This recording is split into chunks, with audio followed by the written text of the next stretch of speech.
All right, let's welcome in WNBA MVP A'ja Wilson. A'ja, thank you for joining us. Yes, thank you so much for having me. And we were just chatting, but you're at Shadow Creek right now for a little golf tournament the Aces are putting on for some partners, and it's 10 a.m. and most of the golfers are annihilated right now. Yeah, or soon to be, for sure.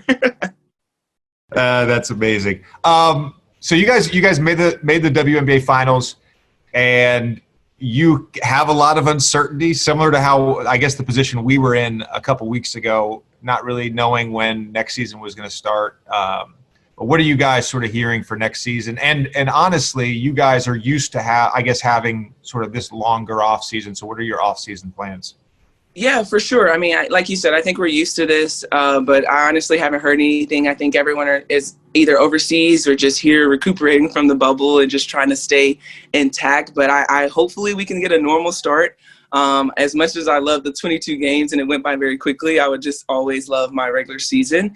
So that's as much as we've heard from that. But I think for me, my off-season plan is to just try to recuperate and get back to me. It was tough in the bubble. I'm not going to lie at all. And I don't plan on going overseas, but it's not totally completely out of the equation. But of course, with COVID going on, I got to maybe think about that a little longer. But, I'm trying to just really get into my community, both here in Nevada and also in South Carolina, and just continue to build my foundation is very key to me. But 2020, I guess we can all say it has a different look, a different feel to it. So I'm excited to see what 2021 brings. Hopefully something a lot different. A'ja, did you feel like the basketball was different for you in the bubble? We've talked about this with Sue a bunch, and then also obviously with a bunch of the other players we've had on, and everyone, it feels like, had just sort of a different experience kind of adapting to the actual challenges of playing down there. Yeah, it was definitely different. My mental take on it was 100% different. I didn't know kind of what to expect going into it. It was a lot of uncertainty. The fear of the unknown was maybe even keeping me out of the bubble. I really thought to myself different times that I really want to go. And I just said, I want to go and play for something that's bigger than me. I wanted to be a part of history because later on, I'm pretty sure I can be able to tell my children, hey, your mama played in a bubble. And not a lot of people can say that. So it was definitely a different approach, but I actually really love the bubble for like the up and coming players, for the players that roles may be different, because it allowed them to just play. Like they were on different teams or just different systems, and you saw a lot of light shine through different people. So I enjoyed it on that end, but at the same time, I really missed my family. I missed my puppies, and I was like, oh, this is different, just staying here and doing the same thing over and over again. I think we're going to be faced with a dilemma coming up, because with COVID cases spiking and us not being in the bubble, it's going to be very interesting to see what these next 4 to 6 weeks look like as we start up training camp in 13 days, basically. I have no idea what we're going to be doing a month from now. I mean, it just seems crazy to me to think that we could potentially be traveling to another city to play a basketball game. I don't know. It just seems weird right now. Yeah, and even when we lost and I went to the airport, and even in the airport, I was like, oh, this is different. Like, this is the real world. Like, yes, there's a 6 feet sticker there, but you're not on it. Like, in the bubble, you're kind of like, everyone's got tested. You knew everyone was good. But when I got to the airport, I was like, oh, this is not it. So I can only imagine, like, starting to fly and get to different cities and things like that. And, like, I'm also seeing that some people are allowing fans in the arena. Like, that is, I can't even wrap my head around it. So I'm interested to see. Same. You've had an unbelievable run in your career. Just even going back to high school, you were #1 recruit, McDonald's All-American. You won 3 SEC Players of the Year. You won a national championship at South Carolina. Your third year in the WNBA as a 24-year-old, you win MVP. Can you put that in context in terms of what that meant to you in just your third year to win MVP?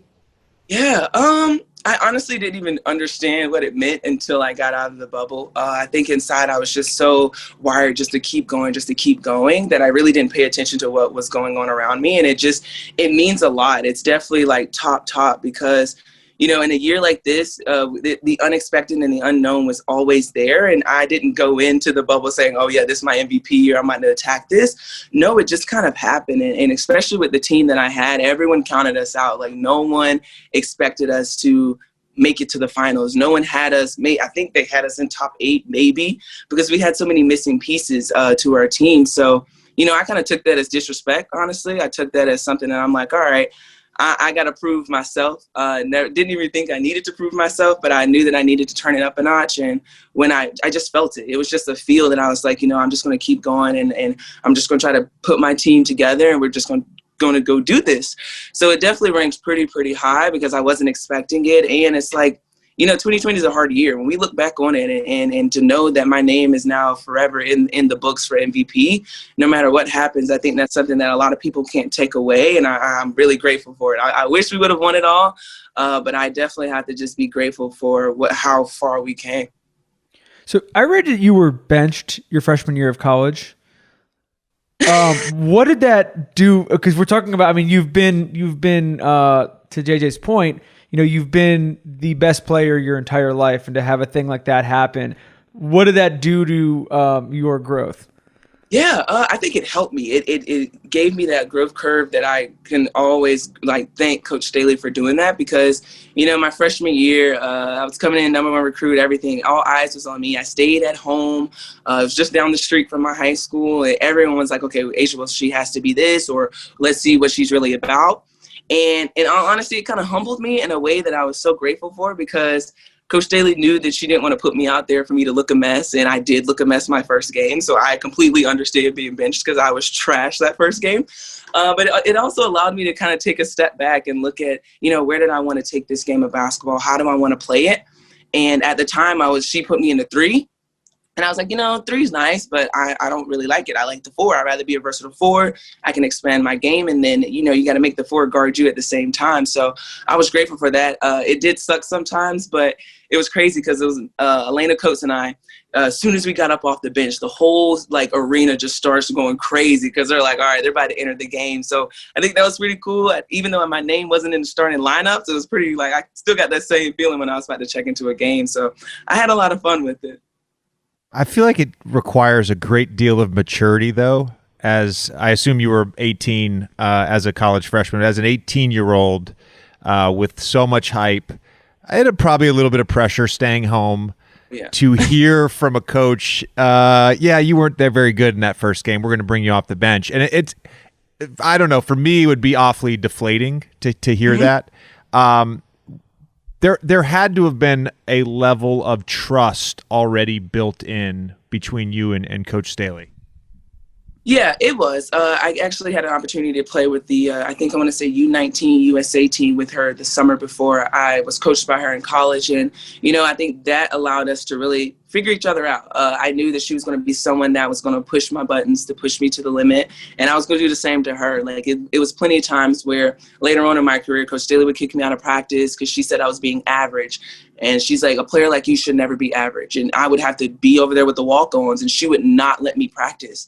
And I think that kind of helped build not just that chemistry between us and that bond between us, but just an understanding of how I need to be as a player. And you saw it early on, and I knew I could take her word from it. Like you said, being 18, I went to my parents. I was like, I'm about to transfer. This woman is not it. I'm done with her. I need to go. I'm leaving. I should have never stayed home. And yes, I had those thoughts, and I was ready to leave. But at the same time, I figured that I couldn't get a better situation than that. And there was a reason why she was doing that. And later on, and then when I got freshman of the year, I was like, okay, this isn't bad. I got this coming off the bench. So she kind of knew how to push my buttons. She still does. And that's what I greatly appreciate about her. What did your parents say when you told them you wanted to transfer? Well, my dad was like, Asia, are you sure? How parents are kind of like, are you sure about this? I was like, hell no, get your ass back downtown. All right. That was the bad part about living that close, because my mom was just like, get your ass back downtown. Get out the house, go. So yeah, it was I thought my dad was on my side, but then later on, as I got older, he was like, you weren't going anywhere. We're not going to let you. So I was kind of defeated at that point.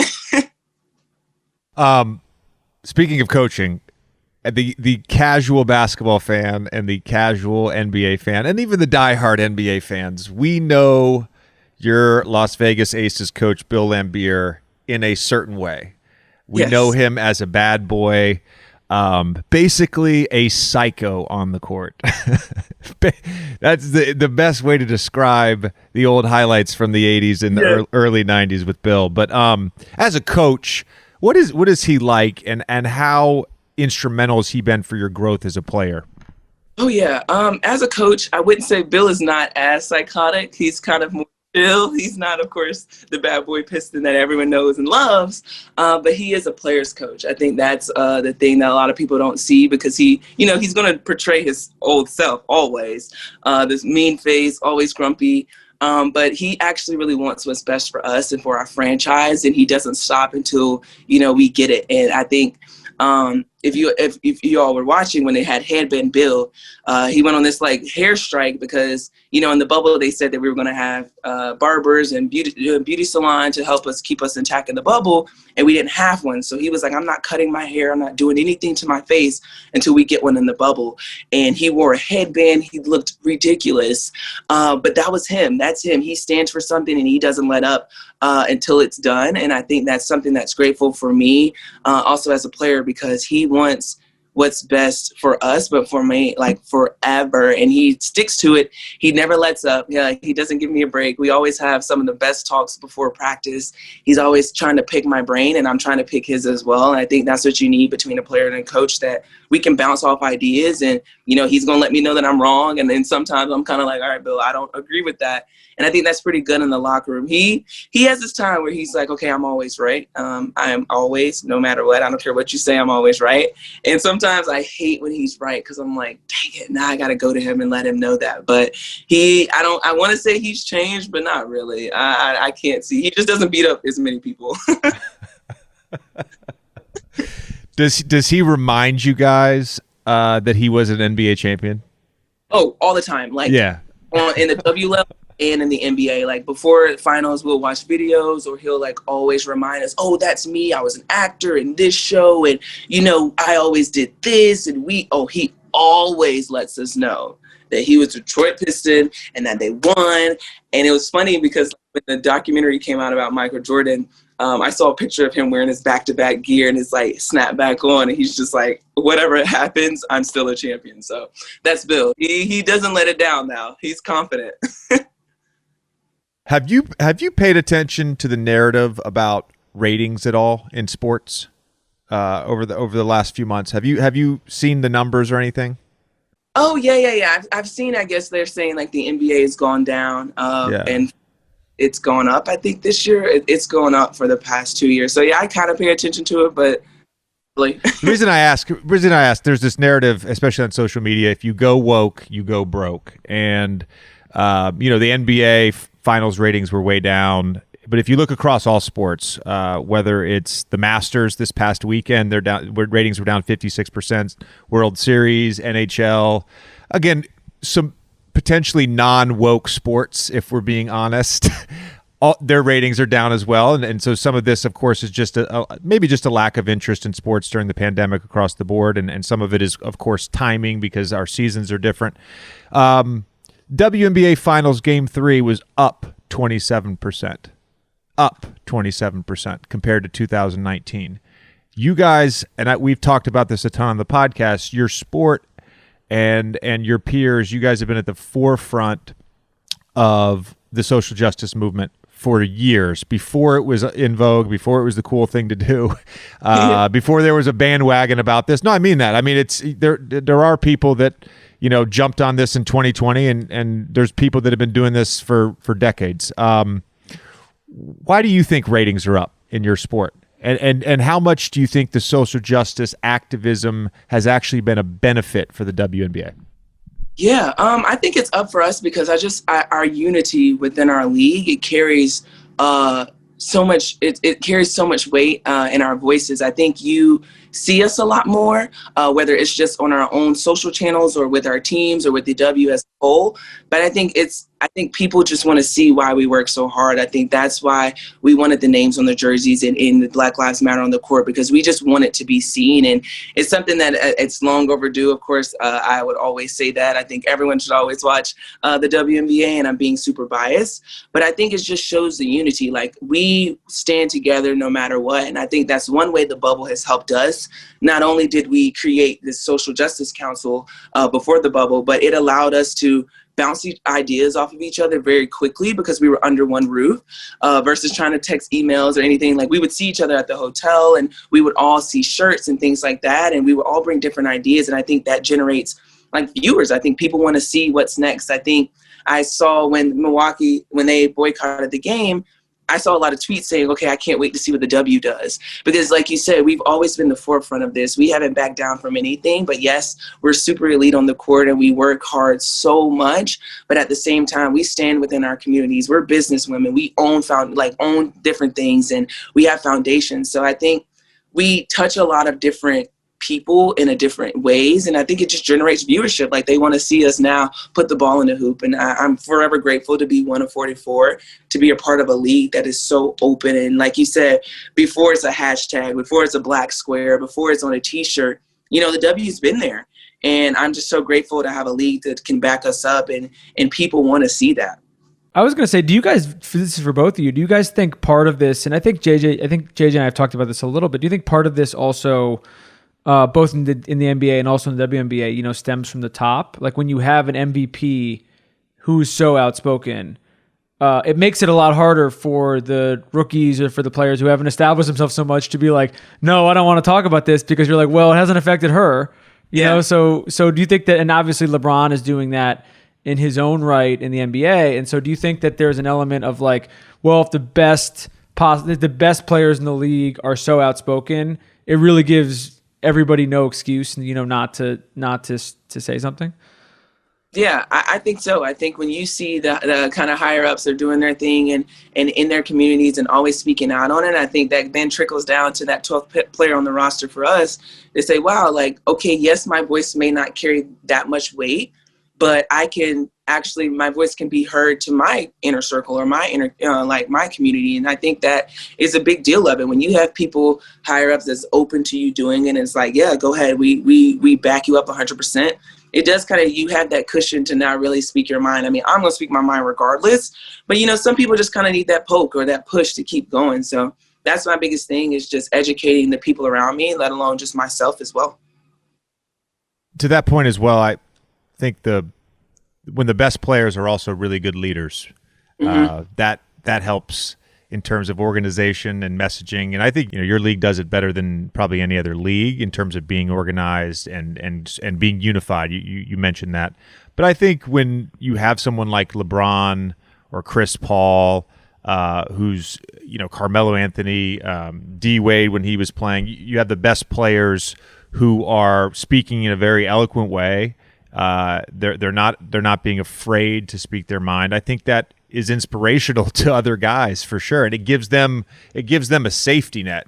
Because look, if LeBron's going to say something and he's going to get crushed on social, he's going to get crushed on First Take, and he's going to get crushed by, well, I don't want to name other people's names, but I don't want to give them any credit. But if he's going to get crushed by all that, it's a safety net for the average player, I think. Yeah, I agree. Before we get to the draft, I want to give you a chance to talk about your foundation and what you're doing and the work you're doing. Yeah, so I guess I want to say maybe my sophomore year in high school, I realized that I was not doing very well in school, and I couldn't figure out why. And my parents just thought I was being a lazy teenager, but in actuality, I got tested, and I realized that I was diagnosed with dyslexia. And dyslexia is when you get numbers and words very mixed up. It makes it very, very hard to read. And it was something that was very down point for me because, I was an athlete. I was a high school, athlete coming out, number one recruit. And I didn't want people to think that I had a disability. I wanted them to think that I had a weakness. So it was something that I kept from everything. Like, my only people that knew was my teacher and my parents. My best friends didn't know anything because I didn't want them to think that I couldn't read. And I then got to the University of South Carolina. And of course, Coach Staley knew about it, and she made me read our daily prayer, every shoot around, to help me get over that fear of just, reading. I wouldn't want to read at all because I would stumble or I wouldn't see it the same. And she made me, and it kind of made me more comfortable. And I had a pen that could pick up notes from my professor if I stopped writing. So I had like all these resources to help me graduate. And, when I got done with NCAA, and I said to my parents, I want to start a foundation to help young kids who don't have that opportunity to get the resources like I did. And so I really wanted to create that. And that's when I started the Asia Wilson Foundation to help young kids and families get the resources that they need when they're dealing with a child that has a learning disability, especially dyslexia. And we're not even 2 years, the foundation is maybe not even 2 years old. And so we're just right now in this stage of just raising money and opening up to different other things, like hopefully in a library having an after-school program that kids could come and do their homework with a supervisor, and qualifying teachers to know when a child is dealing with a learning disability and not think, oh, you're just not, come on, you can read. I'm like, that's not going to help the child get over dyslexia. So just bringing more awareness to it more than anything. And I'm just so grateful to have like my team behind me 100% and helping it grow and watching it grow. I'm super excited to see what the future is. Like, we raise money just for bus trips when we go play Atlanta from South Carolina. Like, everyone's always on board. So I'm grateful for a foundation that can help the next generation so they can have the same opportunities that I had. Because if I didn't have that, I wouldn't know where I would be right now. Do you guys have a website? Yes, it is the AsiaWilsonFoundation.org. Love it. Great cause, personal cause. Good for you. All right, let's get to the draft. So, AJ, we've been saving this topic for the right guest, and you're the sort of perfect person for it. We're drafting our all-time WNBA starting five. And I think my feeling, and guys tell me if I'm wrong, we generally in these things, you can't pick yourself. So take yourself out of it. You can pick everyone else, but you can't pick yourself just because it makes it weird. And like JJ picked himself once and it was like really strange and like inappropriate. So I think from now on, like, you just can't pick yourself. We'll just it's not exactly true. He picked himself. The draft topic was the best athletes to ever wear number 4.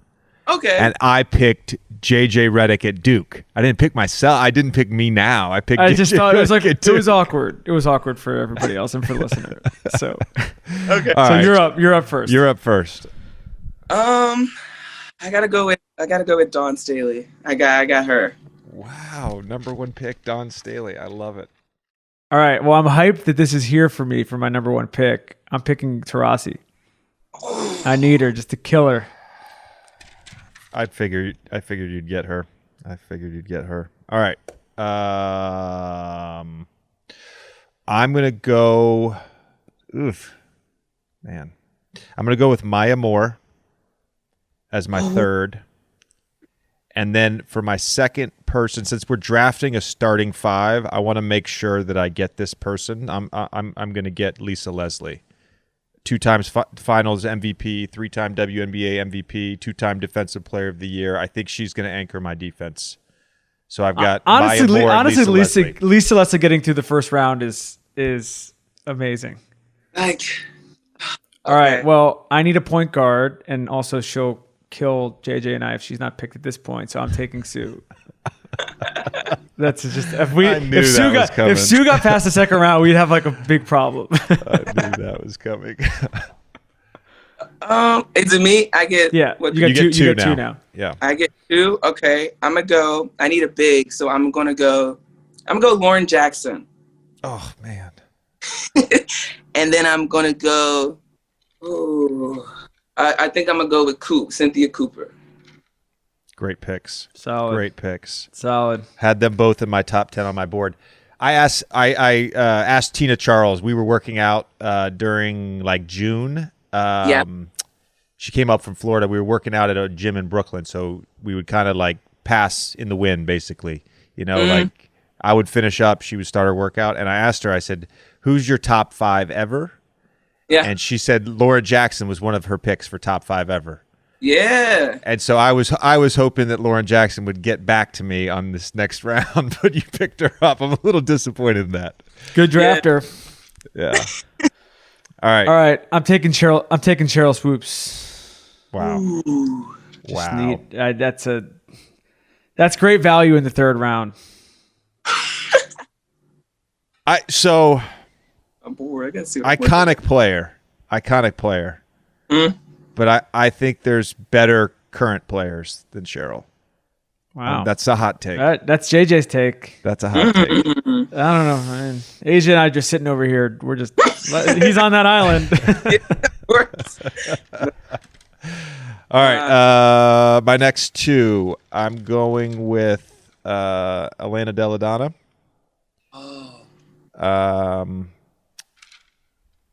And then I'm going to go with Lindsay Whalen. Solid. All right. I need a big now. I'm going Yolanda Griffiths. Interesting. Okay. So now you got two, Asia, to close it out. Okay. Oh, goodness. And what do I need? Do I want to go big? I see. I'm gonna go big. I'm gonna go Simone Augustus. And then I gotta get Candace Parker in there. Gotta go. That's with another Candace. one I'm surprised lasted. That's it. I gotta go with Candace Parker. That's big. You got a big tough team. Yeah, and it's a mixture. I'm liking it. Yeah, that's me. What year was this? What year was this for Candace? This was like her 12th or her 13th year, something like that.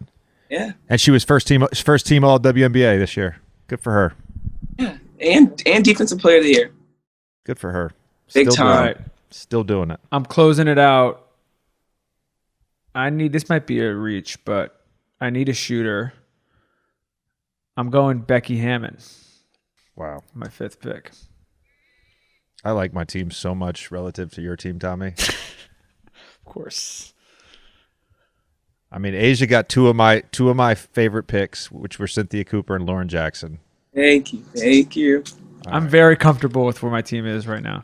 Okay. Asia's team will be Asia's team will be tough. They'll be physically tough to play against, but I think I got it all. I got it all. I got some dogs too. Like we're ready. All right. Lindsay wasn't like a true point guard, was she? She was more of a wing, right? Or was she true point guard? I think she's pretty true. Okay, yeah. all right. Then I don't need to draft a point guard here. I'm torn here because part of me wants to draft one of my favorite people ever, which is Swin Cash. I want to draft her, but I also really value shooting, and I feel like the combination of Deladonna and Breanna Stewart would be tough. And they're interchangeable in a way. Yeah. But I'm gonna go with Swin. Swin Cash. Smart man. Don't piss off two people in one draft. I don't want to go into work on December 1st and hear it from Swin. That's the other part of that. Okay. All right. Asia, thank you so much for the time. This has been great. This is awesome. Come back soon. Have a great off season. You're welcome on the podcast anytime. We'll have you back on. All right. Yes. Thank you so much for having me.